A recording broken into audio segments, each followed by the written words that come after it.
Hi Year 10, this is our first flip lesson on Macbeth, and it is about Act 1, Scenes 1 to 3. So we'll start off with Act 1, Scene 1. This scene is important as it establishes the interference of the supernatural and nature in the events that occur in Macbeth's life. So first of all, we have the thunder and lightning, which really sets the atmosphere for the scene. Our first switch then again refers to this thunder and lightning. Now this is what is known as a pathetic fallacy, so you should be writing this in your books as well. Pathetic fallacy is when nature is actually reflecting the dramatic actions that's occurring. So obviously we've got the thunder and lightning going, we've got the witches. This is not a good scene. So our first witch is asking where are they going to meet. We have a lot of rhyming words between the first witch, then we've got the second witch and the third witch, and you see there's a lot of rhyming in there. It's almost as if they're speaking as one entity, and these witches never appear without each other.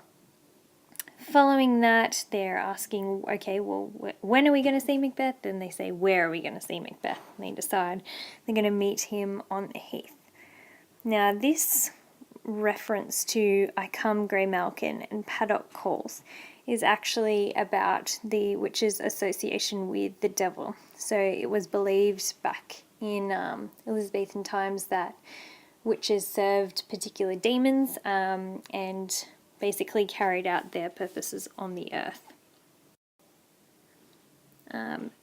Finally, at the end of this scene, we have our words fair is foul and foul is fair, which is actually a paradox. So obviously it doesn't make sense. They are kind of in opposition to each other. And again, this is something that occurs throughout the play. We'll see a lot of paradoxes where things don't quite match up, they don't quite make sense. In this case, this is actually foreshadowing.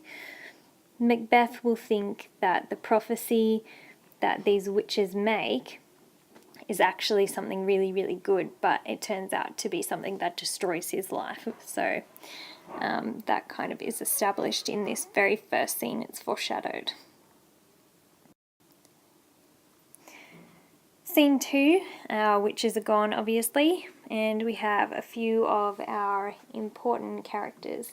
First of all, Duncan is the King of Scotland, then we've got Malcolm, Donalbain and Lennox. These are all people that are very close to the king and that are considered quite important. So Duncan first sees a sergeant coming who's all bloodied up and figured that the sergeant can give him some news of the battle that is occurring, obviously off stage. Malcolm says he knows this sergeant. I'm sure he'll be able to tell us exactly what's happening.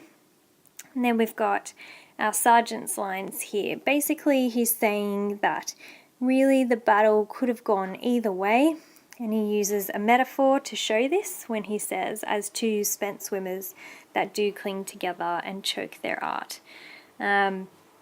Obviously, if you've got two drowning people together, they're both going to go down. So battle wasn't looking good, but then Macbeth has come forward and he is fighting away and he's seeming to do really, really well. Duncan is very happy. So he says, "Oh, valiant cousin, worthy gentleman," showing he's really happy about what Macbeth has done. Following this, the sergeant again tells us that the battle was going really well, Macbeth was winning, and then no sooner had justice with valour armed compelled these skipping kerns to trust their heels. So that means that the soldiers that were fighting, who obviously weren't very well trained ones, decided to run away, but then Norway decided that he would send some reinforcements in.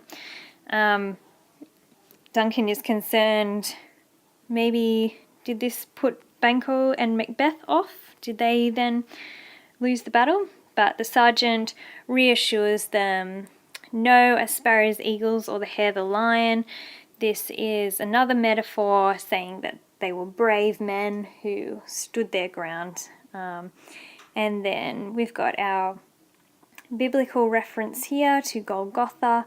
That's a place where Jesus died. It's a place known as the place of the skull, so it was a place of death. So they're saying that the battle was a place of death. There was lots of dead bodies. Everyone was doing badly, but he said doubly strokes upon the foe, which is Macbeth basically cut everyone down and left a lot of dead bodies in his wake, which is considered a good thing. Then our Sergeant leaves because he's bleeding out. Duncan says that the man is honourable and he is very happy with the report that he got. Then Malcolm sees someone else coming. We've got Ross underneath who says, "God save the King," which is a greeting cry. Duncan asks, "Where has he come from?" And Ross gives another report about the Norwegian king who is in Fife, which is the Thane of Cawdor's territory. And Bellona's bridegroom, she was a Roman goddess of war.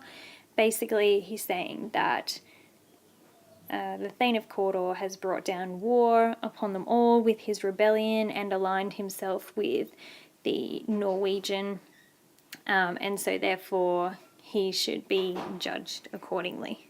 Duncan is happy that he has won the victory, so great happiness after he hears the victory fell upon us. Then we have Ross tells us that the Norwegian king has basically bribed them with $10,000. Duncan is not happy with the Thane of Cawdor, so he's saying that the Thane of Cawdor has lost his title and he's going to die, and in his place Macbeth will then be the Thane of Cawdor. Okay, so obviously this is a good day for Macbeth.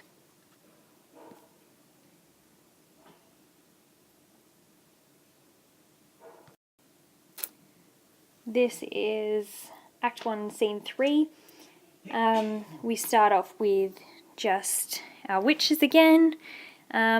Basically, this scene is designed to actually show us that these witches are really, really bad news.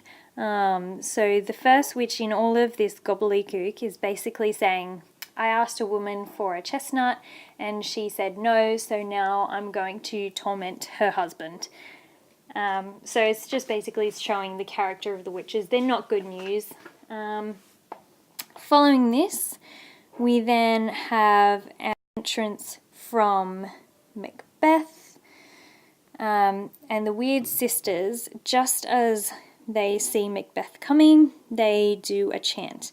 And basically this chant is a spell in preparation for Macbeth. So they're going to put a spell on Macbeth, which is very dangerous indeed. So Banquo says, basically, "Why are you dressed so wildly? You don't look like you belong here." So this is a characterization of what the witches look like. So they're withered and wild. They don't look like they belong on the earth. They're skinny as well, and they have beards. So not a particularly complimentary view of the witches. Then Macbeth asks them to speak. They say, "All hail Macbeth, hail to thee, Thane of Glamis," which is the title he already holds. Then this is the first prophecy here, and the second prophecy. So they're saying he's going to be Thane of Cawdor, then he's going to be king after that. And then the third prophecy after Banquo says, "Gee, that sounds real," is when the witches say, "Hail, hail, hail." They're talking to Banquo at this stage. less than Macbeth, thou shalt get kings, so that means his son will be kings, though be none. So Macbeth is prophesied to be Thane of Cawdor, then king, and Banquo's sons are supposed to be kings after that. Then we have Banquo and Macbeth's response.